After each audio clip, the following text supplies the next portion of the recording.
Bismillah.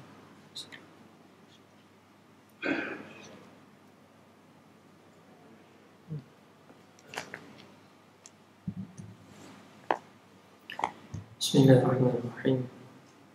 Ahyikum bitahiyyati al-Islam, tahiyyatan tayyibatan mubarakatan min 'indillah. Wa tahiyyatan ahli al-jannah, yaqulu an-nasu 'adatan wa naqulu 'ibadatan wa hiya assalamu alaikum warahmatullahi ta'ala wabarakatuh.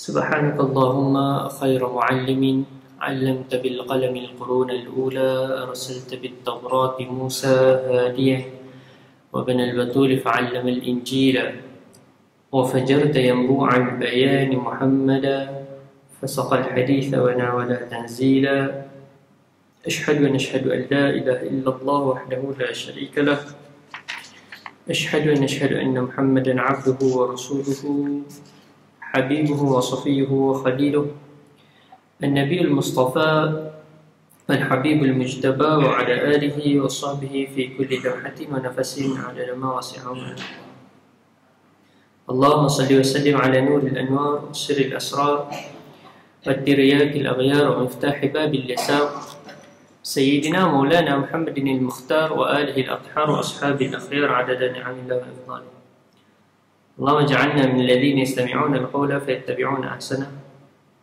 اللهم ارزقنا فهم النبيين وحفظ المرسلين وإلهام الملائكة المقربين آمين يا رب العالمين. نويت التعلم والتعليم والتذكر والتذكير والنفع والانتفاع وإفادة واستفادة وحث على تمسك بكتاب الله وسنة رسوله والدعاء إلى الهدى ودلالة على الخير ابتغاء وجه الله ومرضاته وقربه وثوابه سبحانه وتعالى. قال الشيخ المصنف رحمه الله ونفعنا به وبعلومه في دارين آمين. Kata Syekh Musannif rahimahullah, Az-Zuhri berkata, zuhud yang hakiki ialah kamu bersyukur kepada Allah Subhanahu wa taala di atas rezeki yang dikurniakannya dan kamu menahan nafsu dari yang haram. Bahkan Ibn Jalal ketika menggambarkan kepada manusia bahawa zuhud itu merupakan senjata yang paling ampuh bagi menghadapi dunia yang sementara ini, berkata, zuhud ialah kamu memandang dunia ini dengan matamu yang dikecilkan supaya ia menjadi kecil pada pandangan matamu. Dengan itu kamu akan mudah berpaling dari dunia. Subhanallah. Bahkan ulama berpendapat meninggalkan yang haram walaupun ia adalah wajib di dalam mentaatinya juga dianggap zuhud. Ini yang terhasil dari kefahaman mereka menerusi hadis bagi Nabi SAW yang diriwayatkan daripada Abu Hurairah, wattaqil maharim takun awra'an nas. Takutlah dengan segala yang haram, maka kamu akan menjadi manusia yang paling wara'. Alhamdulillah tuan-tuan yang dirahmati Allah sekalian, sekali lagi kita dapat bertemu selepas Ramadan. Kita sambung balik pengajian kita dalam kitab Mutiara Tasawuf. Yang kita bincangkan masih lagi dalam masalah zuhud, muka surat 38. Jadi kita bincang lagi kalam daripada para ulama, iaitu kata Az-Zuhri. Imam Az-Zuhri ialah salah seorang daripada guru kepada Imam Malik radhiyallahu taala anhu. Imam Malik bin Anas radhiyallahu taala anhu guru beliau ialah Imam Az-Zuhri, salah seorang daripada faqih juga muhaddis Madinatul Munawwarah. Jadi Imam Az-Zuhri ini famous lah, famous, terkenal dia dengan kealiman dia, dengan segala yang ialah kita kenal murid dia, maka belajar daripada guru yang hebat juga. Imam Zuhri ni satu kisah di mana ada satu hari tu beliau solat di masjid, kemudian beliau nampak ada orang solat di masjid, dan ketika mana orang tu solat dan bagi salam, Assalamualaikum warahmatullahi, Assalamualaikum warahmatullahi, dua kali lah macam kita lah. Tapi bagi mazhab Maliki, mereka bagi salam sekali saja, mengikut hadis Nabi SAW daripada diriwayatkan oleh Sayyidatina Aisyah radhiyallahu ta'ala anha. Jadi bagi salam sekali, kalau dalam mazhab Maliki bagi salam sekali, Assalamualaikum warahmatullahi. Jadi Imam Zuhri bila tengok begitu, dia kata ini berbeza dengan amalan ahli Madinah. Sebab ahli Madinah semuanya beramal dengan hadis yang bagi salam sekali. Maka Imam Zuhri datang kepada orang tu, Wahai tuan, dia tanya, dari mana tuan belajar solat? Dari mana tuan ambil hadis yang tentang bagi salam 2 kali? Jadi dia kata, aku ambil daripada sekian, aku ambil daripada sekian, riwayat sekian, sampai daripada Nabi SAW. Dan Nabi SAW bagi salam 2 kali. Maka Imam Zuhri kata, aku tak pernah dengar hadis ni. Jadi orang ni pun kata, wahai Imam, adakah kau tahu semua hadis? Ni. Wahai Imam, adakah kau tahu semua hadis? Jadi Imam Zuhri kata, tak. Adakah kau tahu 2/3 daripada hadis? Aku tak tahu. Adakah kau tahu separuh daripada hadis Nabi SAW? Itu mungkinlah aku tahu. Masukkanlah hadis yang kau tak tahu, yang hadis yang aku tahu ni ke dalam separuh lagi yang kau tak tahu. Sebab tu tuan-tuan, kita sekarang ni, zaman sekarang ni jangan kecoh sangat.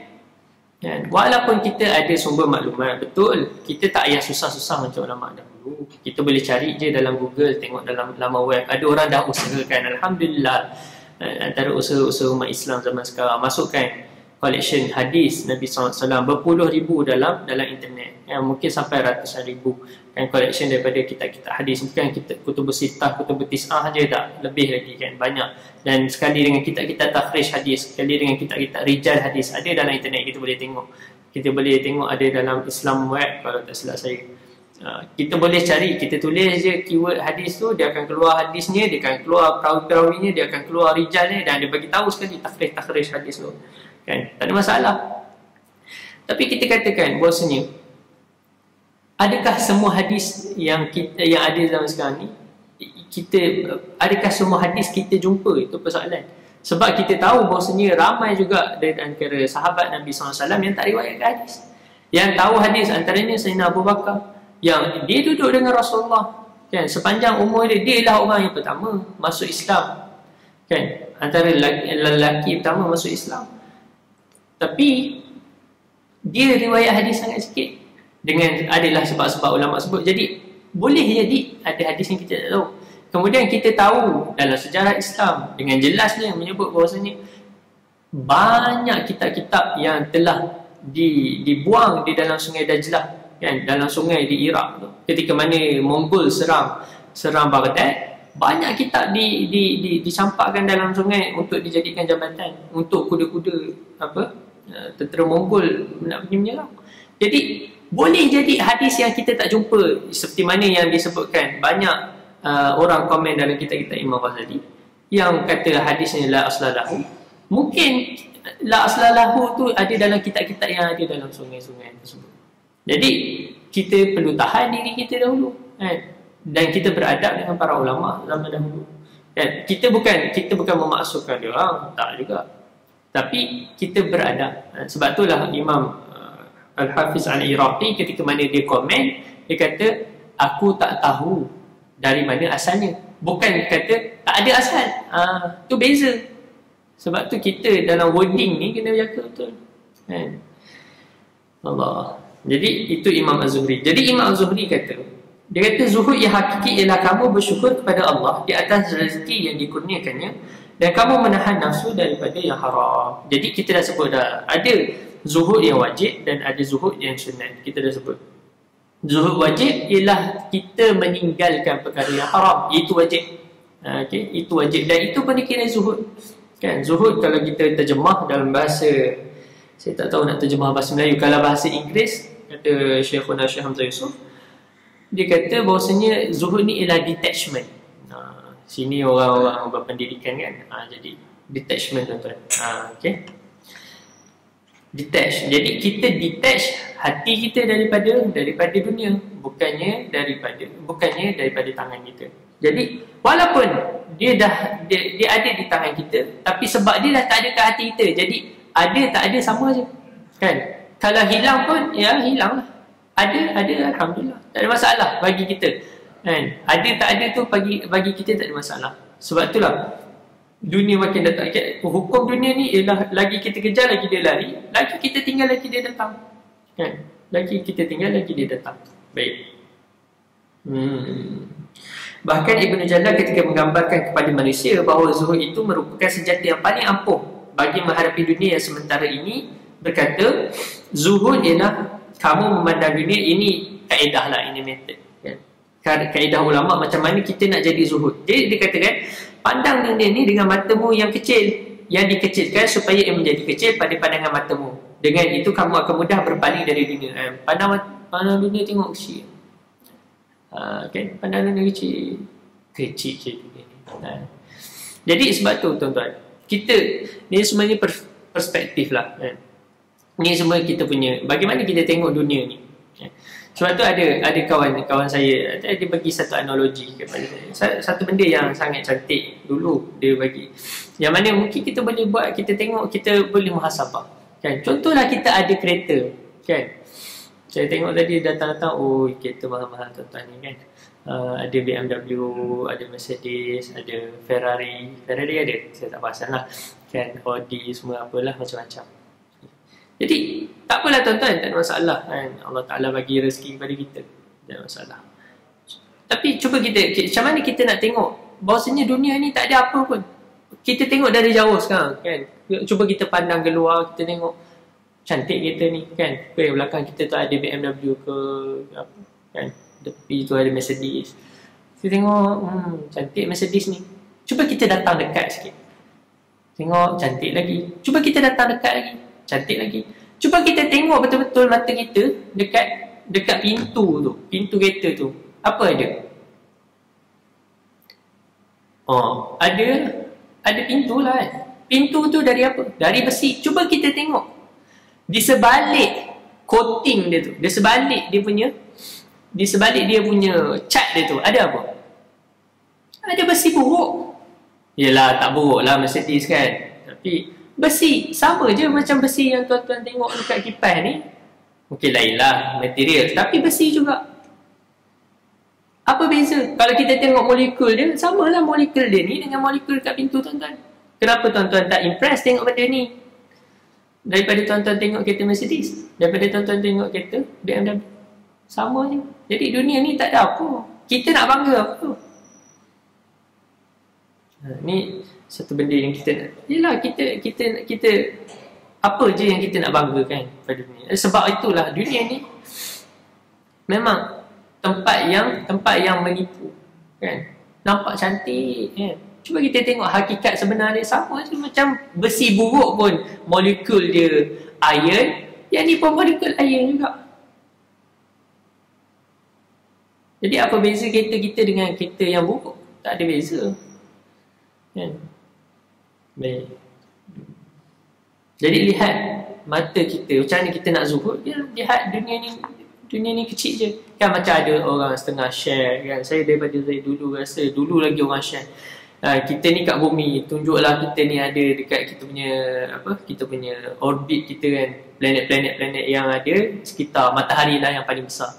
Tengok pula luar sikit daripada kita punya ni, matahari ni kecil je, kan? Ada planet lagi besar lagi, ada bintang lagi besar. Tengok bintang yang besar tu pun lagi kecil daripada bintang yang lagi besar lagi. Sampai kita tengok kita ni sampai satu titik je, kan? Jadi maksudnya apa? Maksudnya kita ni hanya benda yang kecil saja, kan? Tak ada benda pun kita nak bangga dengan Allah SWT. Tak ada benda dari sudut dunia lah, kan? Dari sudut dunia ni tak ada benda pun kita nak bangga, kan?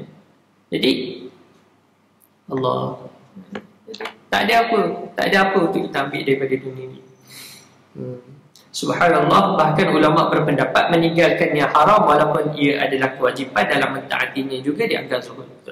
Inilah yang terhasil dari kefahaman mereka menerusi hadis Nabi SAW daripada riwayat Abu Hurairah, wattaqil maharim takun awra'an nas, takutlah dengan segala yang haram, maka kamu akan menjadi orang yang paling wara', iaitu orang yang paling zuhud. Jadi kita akan jadi sedang sifat wara' dan zuhud itu adalah dua sifat yang saling berkaitan.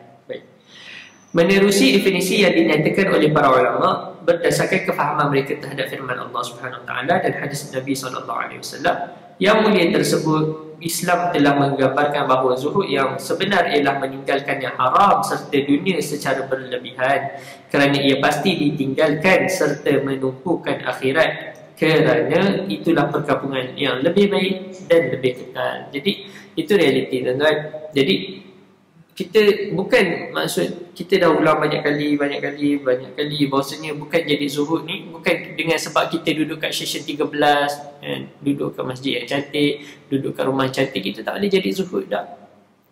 Boleh, mungkin betul dari sudut sejarahnya kita tengok, dan kita baca sirahnya ulama-ulama terdahulu, terutamanya ulama sufi zaman dahulu sebelum kurun ke-6 atau ke-7, semuanya memang pakai pakaian yang keras, yang kasar kan, pakai bulu yang tak selesa lah, macam pakai kain guni atau sebagainya. Jadi nampak zuhud itu pada situ. Tapi setelah zaman berubah dan bermula daripada zaman Sidi Abu Hasan Syazili radhiyallahu ta'ala anhu, maka beliau tak ada, beliau suruh anak-anak murid dia pakai pakaian cantik-cantik kan? Pakailah apa yang kau nak pakai, makanlah apa yang kau nak makan, minumlah apa yang kau nak minum, ambillah apa yang kau nak kan? Tetapi beradablah Allah SWT. Benda tu simple kan? Benda tu simple, nampak simple tapi kita nak buat susah. Beradab dengan Allah SWT tu susah.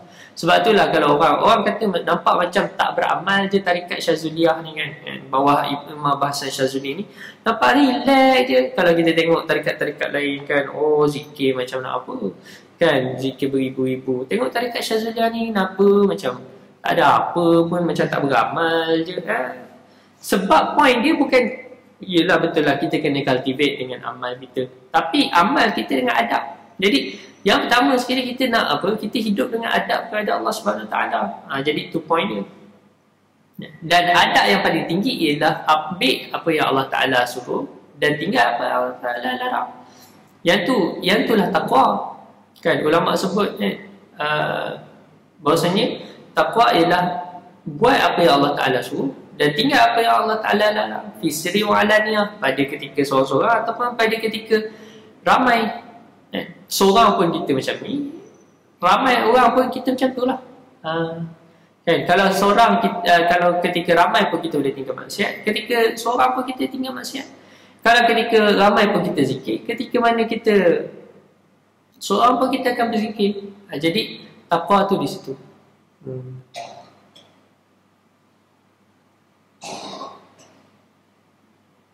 Al-Manawi di dalam menggambarkan bahawa zuhud itu bukanlah berarti meninggalkan dunia secara keseluruhannya, apatah lagi menjadi hambanya. Berkata, dunia adalah ladang akhirat. Barang siapa memanfaatkannya dengan menjaga batas-batas syariatnya, pasti dunia akan membantunya untuk mencapai akhiratnya. Jadi dunia ni ialah sebagai ladang akhirat, tempat kita cultivate, okay? Ataupun kita boleh kata jambatan, ataupun kita boleh kata perjalanan untuk kita sampai kepada negeri akhirat. Jadi sebab itulah ke depan ni dia ada sebut asalnya. Jadi dunia ni bukan kita nak dunia ni betul. Rasulullah SAW sebut dunia ni semuanya buruk kecuali kepada orang yang mengingati Allah SWT dan beramal. Dan gunakan dunia ni untuk amal. Jadi bukannya dunia ni, kalau sekadar dunia memang tak ada apa-apa. Kalau sekadar dunia kita buat memang tak ada tujuan, tak ada nilai akhirat, tak ada kerana Allah, tak ada kerana Rasulullah, dan tak ada kerana akhirat, memang tak ada apa-apa dunia ni.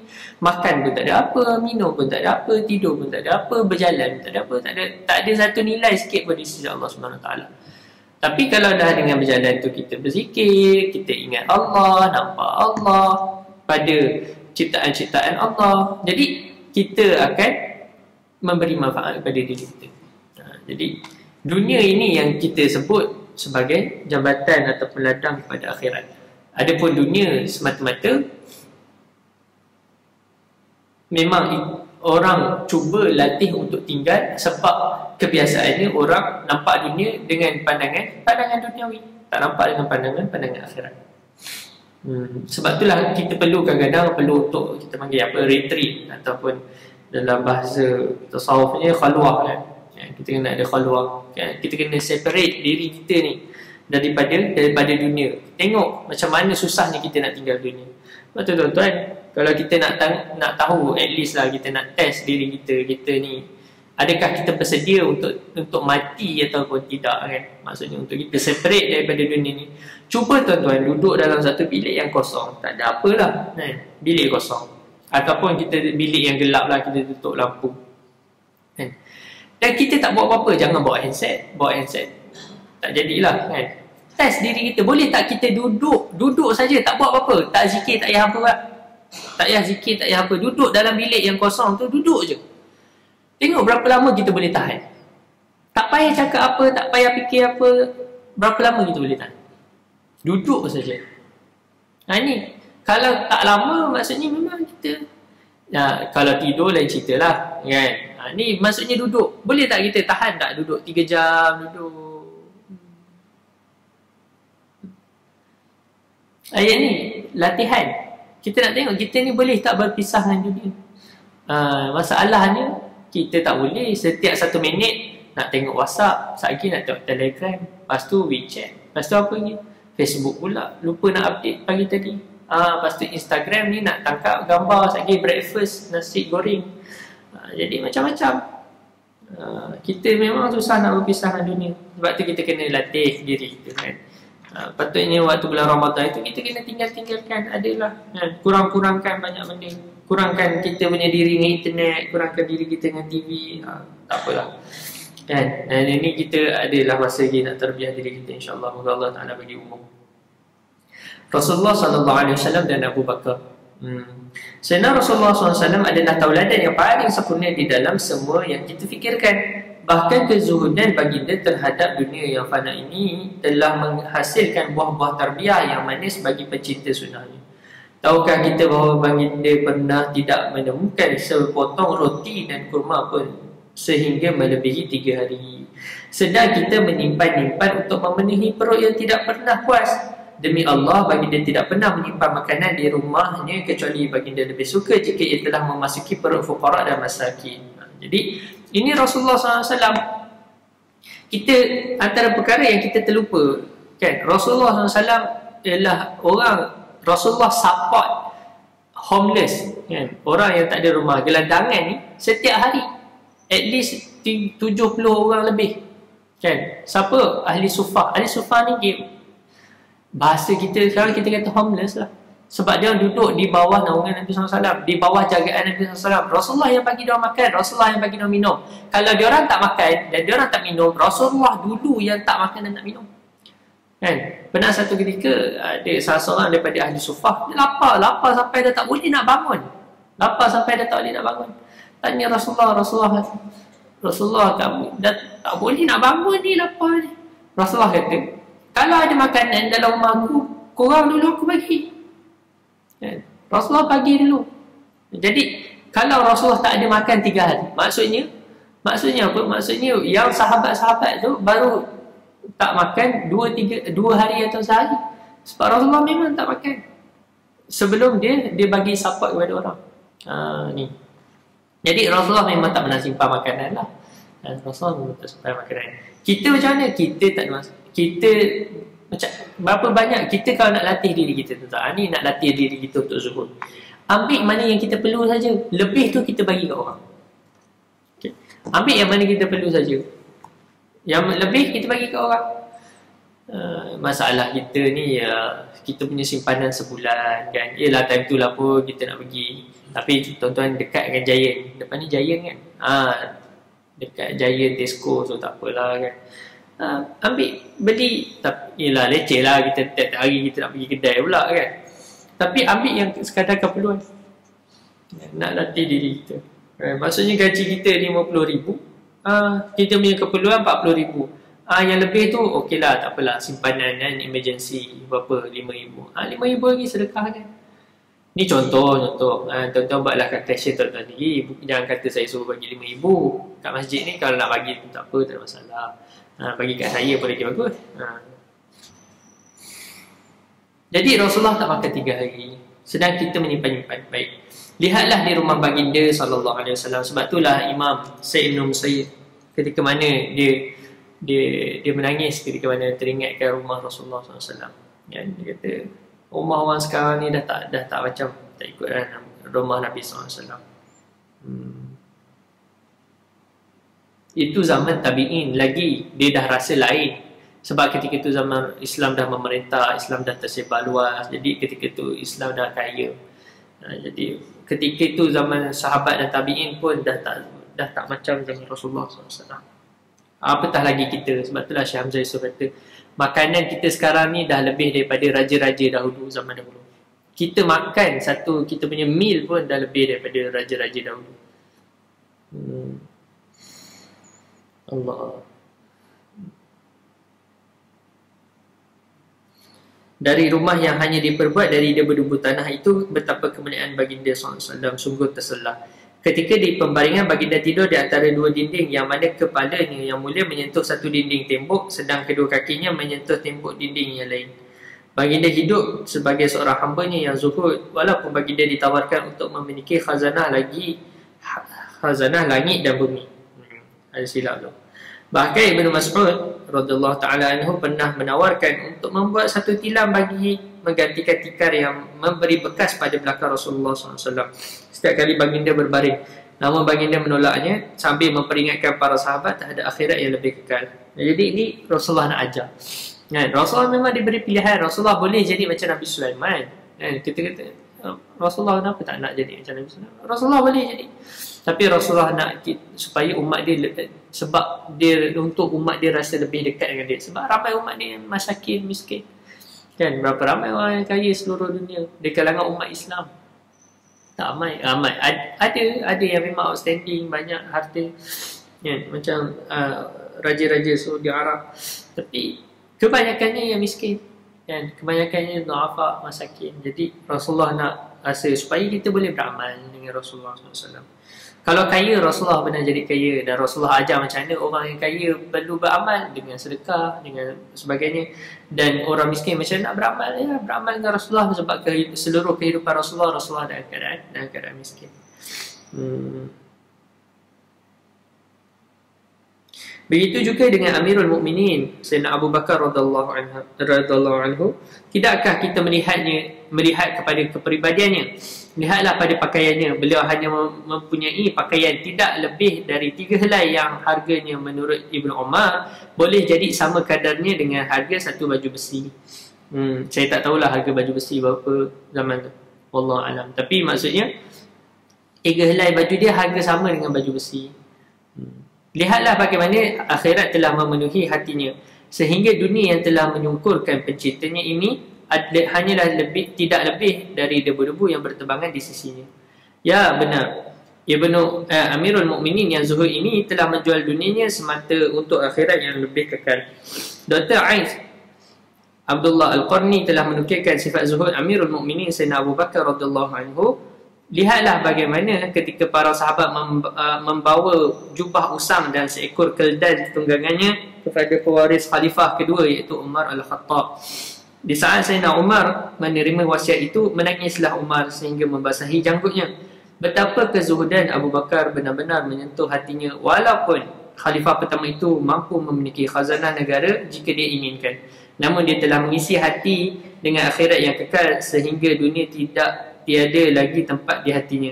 Dan kesempurnaan zuhudnya itu menyebabkan Amirul Mukminin Umar turut mencontohinya dengan menampal baju-bajunya yang koyak, walaupun Umar seorang pemerintah negara. Jadi tuan-tuan, ini kisah kisah ni bukan nak suruh tuan-tuan pakai baju yang tampal-tampal, tak. Eloklah pakai yang kita ni.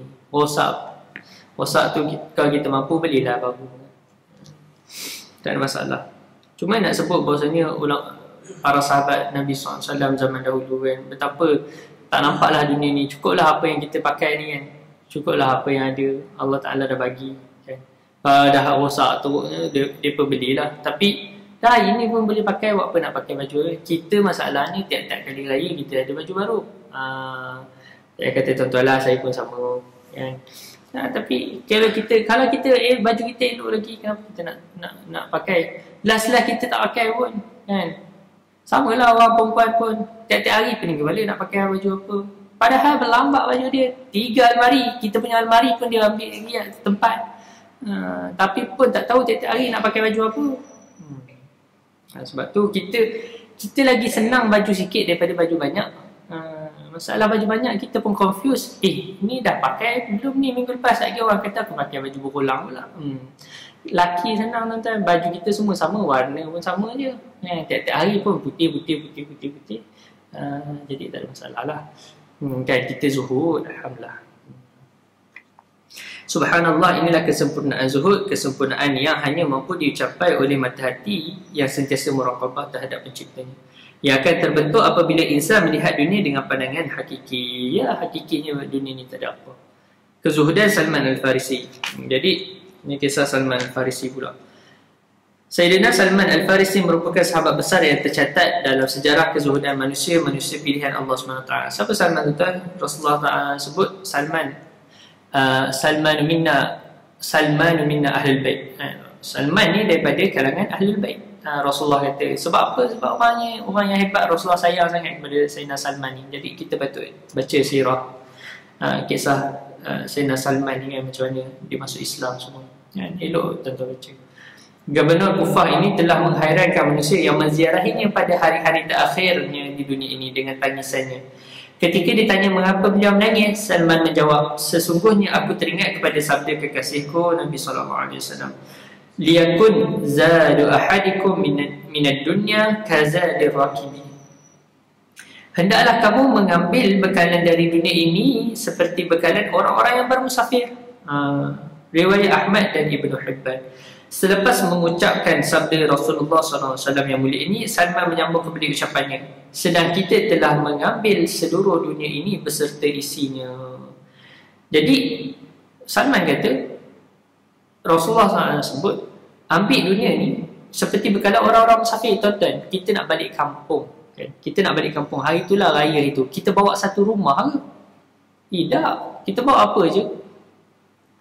Paling besar pun kereta kita je paling besar. Beg kita besar lah juga kan, 15 kilo boleh muat. Tapi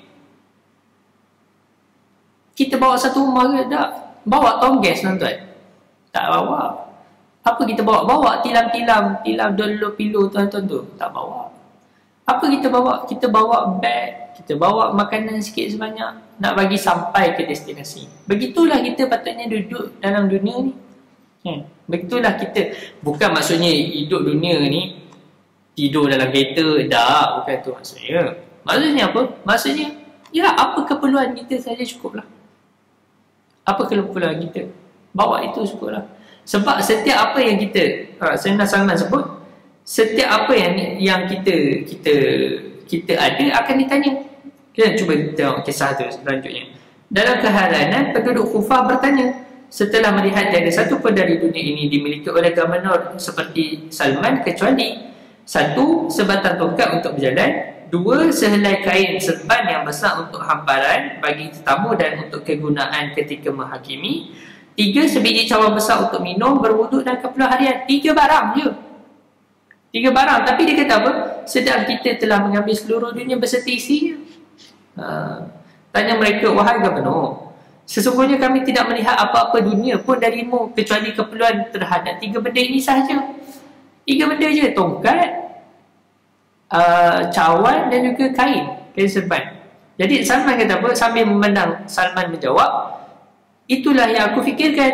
Bagaimana aku nak jawab? Akan aku jawab pada Allah terhadap 3 benda yang aku milik ni. 3 benda je tuan-tuan. Dan kita tahu setiap apa yang kita ada, setiap sen yang kita ada dan setiap sen yang kita belanjakan, Allah Ta'ala akan tanya. Kan? 10,000 gaji tuan-tuan tu, tak apalah. Yang masuk dalam EPF tu cerita lain lah. Kan? Kita nak buat macam mana? Yang lain tu, apa yang kau buat dengan duit ni? Kemana kau buat duit ni? Kemana, apa. Setiap satu Allah Ta'ala akan tanya. Setiap satu Allah Ta'ala akan tanya. Jadi apa yang kita nak jawab kepada Allah SWT? Baru 3. Ni Salman, baru 3 barang. Kita dengan rumah je dah 3-4. Itu baru 1 bini. Kalau 2-3 bini, tak tahulah berapa banyak lagi. Kereta 2-3 biji juga. Saya tak rasa orang kat sini 1 biji je kereta. TV atas bawah ada. Setiap bilik ada TV lagi. Aircon setiap bilik. Ruang tamu macam aircon ni. Apa kita nak jawab dengan Allah Ta'ala tuan-tuan? Sebab tu ulama dahulu sangat concern. Kenapa ulama dulu ambil apa yang perlu je? Sebab tu kita sebut ambil apa yang perlu dan yang lebih tu bagi kepada orang. Sebab memang kita nak kurangkan, tak nak jawab dengan Allah SWT. Kita akan tanya, Allah Ta'ala akan tanya. Setiap apa yang kita belanjakan, Allah Ta'ala akan tanya. Kenapa beli ni? Kenapa tak beli tu? Apa kita nak jawab? Allah. Sebab tu kita disuruh buat untuk Allah SWT. Dan kalau kita tak buat untuk Allah, ya sedekahlah.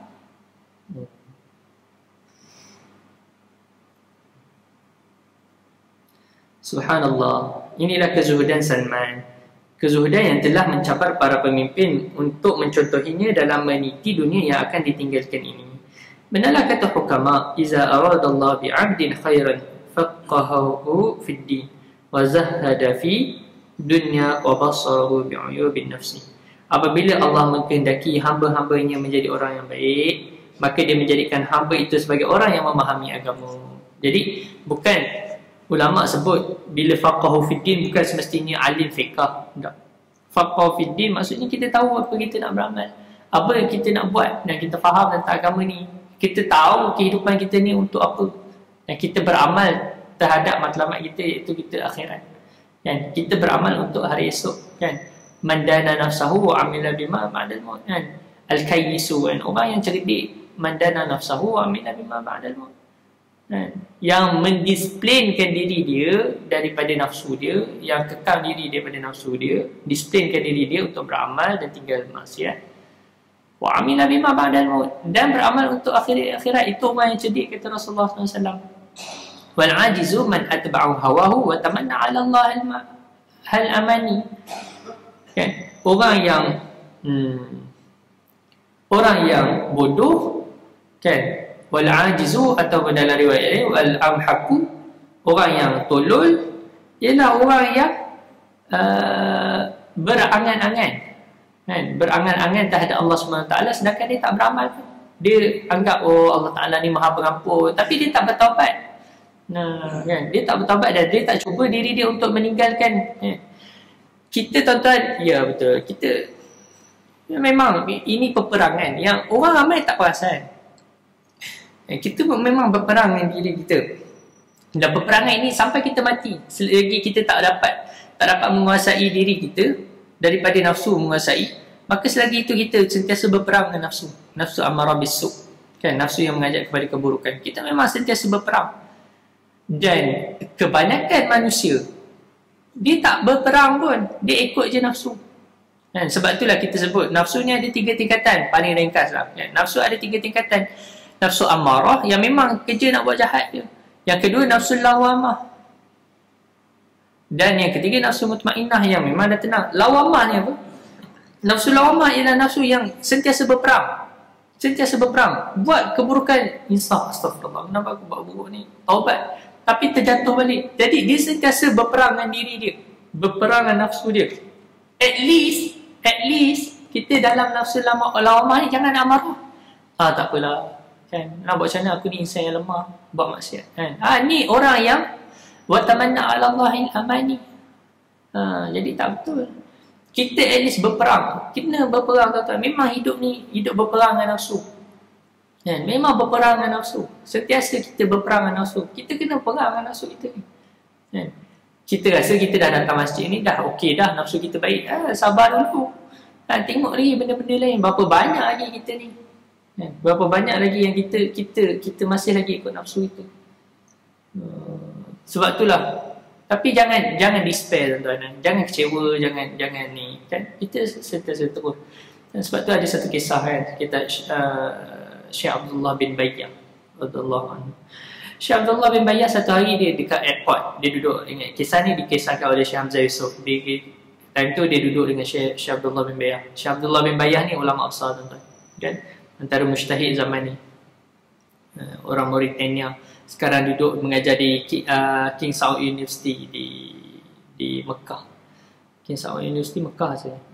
Tapi di Saudi lah, Saudi Arab. Jadi Syekh Abdullah bin Bayyah time tu di airport dia baca Quran. Dia memang Dia kalau dia tak ada apa, kalau tak mengajar, dia akan baca Quran ataupun akan berzikir lah. Kebanyakannya baca Quran. Jadi ketika di airport tu, kalau tak silap di Jordan rasanya, adalah di Emirates kot, ada pemain bola kalau tak silap saya, pemain bola ke apa daripada Jordan kan. Jadi bila dia nampak Syekh ni, dia pun datang kat Syekh kan. Dia datang, Assalamualaikum Syekh, boleh ke aku tanya something kan. Syekh kata tak apa, tanya kan. Pemain bola ni lah, so, Syekh dia pun kata, Syekh aku nak cuba jadi orang baik kan. Aku nak cuba jadi orang baik, tapi aku sentiasa saja tak dapat nak buat. Aku sentiasa saja buat maksiat kan Syekh. Jadi tolonglah nasihat sikit aku ni kan. Aku nak jadi orang baik kan. Dalam hati memang nak jadi orang baik kan. Tapi aku asyik terjatuh kepada maksiat. Maka apa kata Syekh Abdullah bin Maya? Dia kata apa? Ini kita tengok dakwah seorang ulama kan, orang yang faham kan tentang kehidupan dunia. Dia kata tak apa tuan, dia kata teruskan kan. Dia kata teruskan kan. Teruskan dengan rasa sebegitu rupa, dan teruskan sentiasa berperang dengan diri tu. Maksudnya kita nak buat baik, kita cuba nak buat baik kan, tapi kita jatuh, tak apa, teruskan lagi sampailah Allah Ta'ala, kita minta kepada Allah Ta'ala supaya Allah Ta'ala kuatkan kekuatan kita untuk amal tu mengalahkan maksiat kan. Memang kehidupan kita ni sentiasa berperang.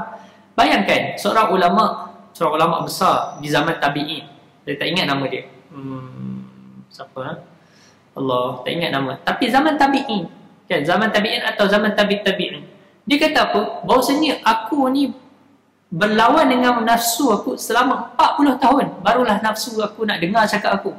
Tuan-tuan, 40 tahun ulama besar zaman tabi'in, dan dia ulama besar. Satu, dia dah zaman yang baik kan? Memang zaman terbaik lah selepas zaman Rasulullah. Zaman yang terbaik selepas zaman tu, zaman Rasulullah, zaman selepas tu. Maksudnya dia masih lagi dalam tipu orang baik. Dan dia ulama besar. Even dia pun memerlukan masa 40 tahun untuk latih, untuk berperang dengan nafsu dia, sampailah nafsu nak dengar cakap. Kita ni baru je nak belajar. Jadi jangan sedih tuan-tuan. Memang kita kena usaha untuk lawan nafsu. Memang kita kena usaha. Moga-moga Allah matikan kita pun, kalau kita tak baik lagi pun, at least di dalam jalan untuk kebaikan. Itu pun dah kira baik. Jangan tak cuba langsung.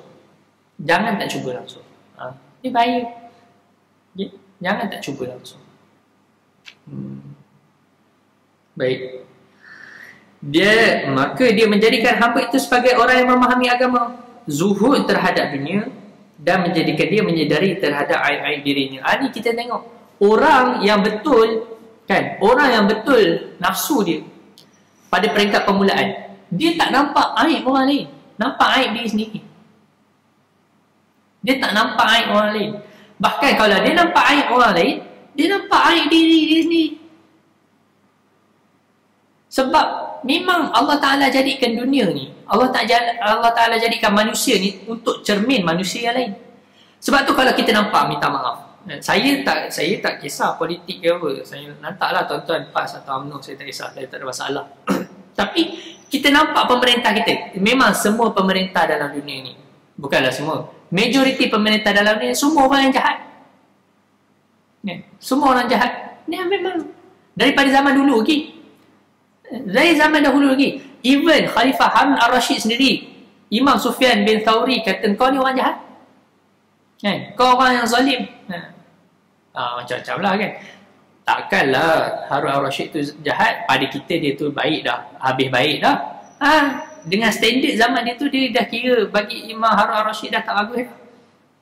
Tak apalah, kita tinggal. Tapi kita nampak pemimpin kita, ada yang tak apa-apa nak cerdik, ada ni. Semua tu melambangkan diri kita. Jangan kita duk kata saya tak suka orang duk troll dalam FB. Ya Allah. Nampak jelas yang memang perangai kita macam tu. Memang perangai diorang pun macam tu lah. Saya tak ada. Ketika tukar kabinet, orang troll macam-macam. Ya Allah. Kenapa? Saya bukan kata saya sokong terhadap kezaliman. Saya tak, banyak benda saya tak suka kan? Kalau jahat, tetap jahat Kita cakap, kalau salah tetap salah. Lepas ni aku kena ni lah. Ya, astagfirullahaladzim. Bukan, point dia apa? Saya nak kata, manusia ialah cerminan manusia yang lain. Jadi kalaulah kita tengok pemimpin jahat, tengok balik diri kita. Kita baik sangat ke? Dia orang pun solat Jumaat juga. Apa beza dengan kita? Dia orang pun solat, pergi solat tarawih ke? Apa beza dengan kita? Sebab tu muhasabah tuan-tuan. Jangan kita kata je. Jangan kita kata je. Pemimpin kita ni macam tu, macam ni. Tak, tengok dulu diri kita ni. Bukan nak salahkan. Ni antara masalah Nietzsche sebut. Nietzsche sebut, dia kata apa? Dia kata bahawasanya agama ni bermasalah sebab dia menyalahkan orang yang dizalimi, kan? Victim. Menyalahkan victim. Tak. Betul. Kita memang perlu salahkan diri kita. Sebab tu tugas ulama' ialah untuk memperingatkan diri. Syekh Hamzah kata, kalaulah aku jumpa orang Israel, aku akan kata kamu ni zalim. Tetapi kalau aku jumpa orang Palestin, aku akan kata kepada mereka, apa yang kamu buat untuk supaya Allah Ta'ala bersama kamu, untuk tolong kamu. Sebab kita kena nasihat. Kita, satu, ada orang perlu lihat dari sudut politik dalam kehidupan manusia. Itu satu keperluan. Tetapi orang juga kena melihat dari sudut, ulama' kena melihat dari sudut metafizik. Kenapa Allah Ta'ala tak tolong kita lagi? Yang ni yang ramai orang tak nampak. Orang kata kita kemenangan tertangguh atau sebagainya, lantaklah. Tapi kenapa ditangguhkan oleh Allah? Kita rasa Allah Ta'ala bersawut. Ini antara delusion. Ini antara orang yang tertipu. Kata Syekh Hamzah Yusof, orang ramai, orang Islam tertipu, merasakan bahawasanya Tuhan bersama mereka. Allah bukan Tuhan yang bersifat tribal. Tak. Kalau Allah Ta'ala nak, Allah Ta'ala nak. Siapa pun Allah Ta'ala suka. Allah Ta'ala nak bagi kepada siapa pun, Allah Ta'ala tak ada masalah. Sebab tu, ni sebab kita ngaji tasawuf kan. Jadi, lihat aib kita sebelum kita nak lihat aib orang. Baikkan dalaman kita. Sebab dalam masalah kat dunia ni, semua masalah kat dalam dunia ni, bermula daripada dalam. Ini conclusion Syekh Hamzah Yusof bagi, dan inilah yang saya percaya. Kenapa orang buang sampah merata-rata? Bukan masalah didikan, kan? Tak belajar civic, belajar dinamika kemahiran. Tapi kenapa tak juga dapat beramal? Jadi ini benda yang kita kena muhasabah. Tengok aib diri kita sendiri dulu sebelum kita nak tengok aib pemimpin kita. Bukan maksudnya kita biarkan kalau dia ada kesalahan kita tak cakap. Tak. Kita kena cakap. Kan? Tapi tugas kepada orang yang boleh bercakap lah. Allah Ta'ala alam. Jadi dia sedar kalau Allah Ta'ala nak bagi kebaikan, maka Allah Ta'ala akan tunjukkan kepada dia aib-aib diri dia. Jadi muhasabah tuan-tuan. Sebab ramai orang tak nampak aib diri sendiri. Sebab itulah Allah Ta'ala jadikan manusia sebagai cerminan diri dia. Dan Allah Ta'ala jadikan pemimpin sebagai cerminan kepada orang yang dipimpin. Ya. Allah. Astaghfirullahaladzim. Jadi kita sedar dirilah tuan-tuan, kan? Adakah kita layak untuk mendapatkan khalifah seperti Umar bin Abdul Aziz dengan kita punya diri kita? Allah. Oleh itu berzuhudlah. Allah Ta'ala alam. Apa itu datang dari Allah, peraturan dari kemandi saya sendiri. Minta maaf, kita tak ada sentuh politik atau apa. Kita nak cerita pasal diri kita sendiri, kan? Sebab bermula semua benda daripada diri kita sendiri. Bermula kita nak insaf diri kita sendiri. Baru kita nak tegur orang, tegurlah orang. Kalau tidak, sampai bila pun orang takkan makan kita punya nasihat. Orang kata apa? Orang zaman sekarang kata apa? Walk the talk. Walk the talk. Kita marah orang berbelanja membazir. Kita pun membazir juga. Mungkin dia membazir nilai lain, tapi mungkin membazir amount tu lain, tapi nilaiannya sama. Mungkin RM5 bagi kita, bagi dia RM5,000 tu macam RM5 kita. Kan? Kita belanja RM5. Contoh kita belanja RM10 untuk KFC. Kenapa tak makan je kedai mamak RM5 je? Sama ke ayam? Jadi kita duk marah orang belanja. Beli cincin sampai mahal sangat, beli apa-apa sampai mahal sangat, biarlah. Bagi dia RM2 je, RM2,000. Bagi dia RM200,000 tu RM200 je. Jadi benda tu relatif, kan? Kita membazir, lepas tu kita nak marah orang. Dah, kita tengok dulu diri kita. Ni poin saya. Saya bukan nak contoh bab politik. Poin saya ialah tengok diri kita. Allah Akbar. Minta maaf tuan-tuan, kan? Minta maaf. Ya. Kalau ada terasa tersalah bahasa, kan? Jadi ni kita kena sebut supaya kita sedar diri kita sendiri. Dan moga-moga Allah Ta'ala ampunkan kita semua. Moga-moga Allah Ta'ala rahmati Malaysia. Moga-moga Allah Ta'ala stabilkan negara kita. Moga-moga Allah Ta'ala beri taufik kepada pemimpin-pemimpin kita. Dan moga Allah Ta'ala beri kasihan kepada rakyat Malaysia, insyaAllah. Wallahu ta'ala ana aqulu qawli hadza wa astaghfirullahalazim lakum. Bismillahirrahmanirrahim. Ya Rabbana a'tarafna bi annana a'tarafna wa annana asrafna adada Allah ashrafna. Fatub alaina tawbah wa ghfir li kulli hawbah wa stul lana al-awrati wa amini rawati wa fil li walidina rabbi wa mauludina وأهلي وإخواني وسائر الخلان وكل ذي محبة أو جيرة أو صحبة والمسلمين أجمع آمين ربي فاسمع فضلا وجودا منا لا باكتساب منا بالمصطفى الرسول نهضى بكل سؤل صلى وسلم ربي عليه عد الحب وآله وصحبه عداد تشي الصحب والحمد لله في البدء والتناهي صلى الله عليه وسلم محمد وعلى آله وصحبه وسلم والحمد لله رب العالمين. تسبيك فرنا سورة سبحانك اللهم.